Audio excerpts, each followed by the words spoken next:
નમસ્કાર કલમ યુદ્ધ સમાચારની સાથે હું છું આપની સાથે પાયલ બાંભણિયા। તો જોઈએ આજના મહત્વના સમાચારમાં। શ્રાવણના અંતિમ સોમવારે નાડા દેવજોગન રામેશ્વર મંદિર ખાતે મેળો ભરાયો। જંબુસરથી આશરે 35 કિલોમીટરના અંતરે આવેલ નાડા દેવજોગન ખાતે શ્રાવણ માસના અંતિમ સોમવારે હર હર મહાદેવના નાદ સાથે માનવ મેરામણ ઉમટી પડ્યું હતું। રામેશ્વર મહાદેવના દર્શન તથા લઘુરુદ્ર યજ્ઞનો લાભ લઈ ધન્યતા અનુભવી હતી। નાડાદેવ જગન ખાતે આવેલ રામેશ્વર મહાદેવનો મહિમા અનેરો છે। હજારો વર્ષ પહેલાનું આ મંદિર જ્યાં પાંડવોને અજ્ઞાતવાસમાં રહેવાનું હતું તે સમયે આ સ્થળ પર આવી મોટો યજ્ઞ કરેલ। આ યજ્ઞમાં દેવોએ પધરામણી કરી ત્યારથી આ દેવ જગન્નાથના નામે પ્રસ્થાપિત થયા। આ સહિત અહીંયાથી ગાય નીકળી હતી અને તે લખી ગામ લુવારામાં સમાઈ હતી। રામેશ્વર મહાદેવ ખાતે પ્રતિ વર્ષની જેમ ગ્રામજનોના સહકારથી શ્રાવણના અંતિમ સોમવારે મેળો ભરાય છે તથા ચાલુ સાલે પણ 15મા હોમાત્મક લઘુરુદ્રનું આયોજન સમસ્ત ગ્રામજનોના સહકારથી કરવામાં આવેલ, જેમાં મોટી સંખ્યામાં ભાવિક ભક્તોએ મેળા તથા યજ્ઞનો લાભ લીધો હતો। સવારથી માનવ મેરામણ ઉમટી પડ્યું હતું। તાલુકાના ગામોમાંથી આવેલ મહિલા ભજન મંડળીઓએ ભજનોની રમઝટ બોલાવી હતી।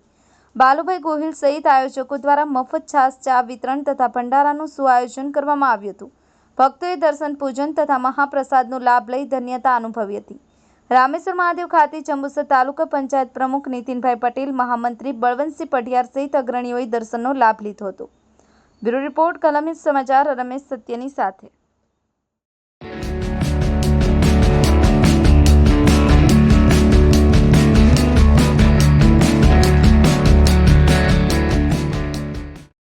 આજ રોજ ભરૂચ જિલ્લાના જંબુસર તાલુકાના નાડા અને તેમાં દેવજગન મંદિરે શ્રાવણ માસના છેલ્લા દિવસ નિમિત્તે અમે હર સાલની જેમ યજ્ઞનું આયોજન કરીએ છીએ અને ભંડારાનું આયોજન રાખીએ છીએ।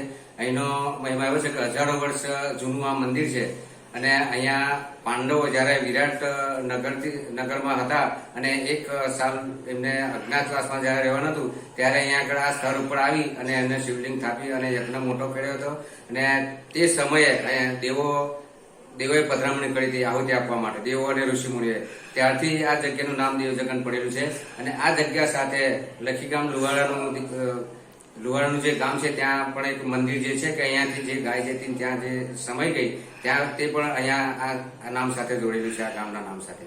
અને હજારો વર્ષ પહેલા પાંડવોએ જયારે યજ્ઞ કર્યો ત્યારે બધા પશુએ આહુતિ અહીંયા આપેલી, ઊંટ સિવાય। એટલે ત્યારથી આ ઊંટનું પણ દૂધ ખાડું જે છે એ દેવોનો શ્રાપ છે અને દર મહિને અમારું આખું નાડા ગામ સમસ્ત આખું ગામ ભેગા થઈ અને દર સાલ શ્રાવણ મહિનાના છેલ્લા દિવસે મોટો યજ્ઞ અને 20-25 હજાર માણસનો ભંડારો કરીએ અને યજ્ઞની પૂર્ણાહુતિ અમે કરીએ છીએ શ્રાવણ મહિના।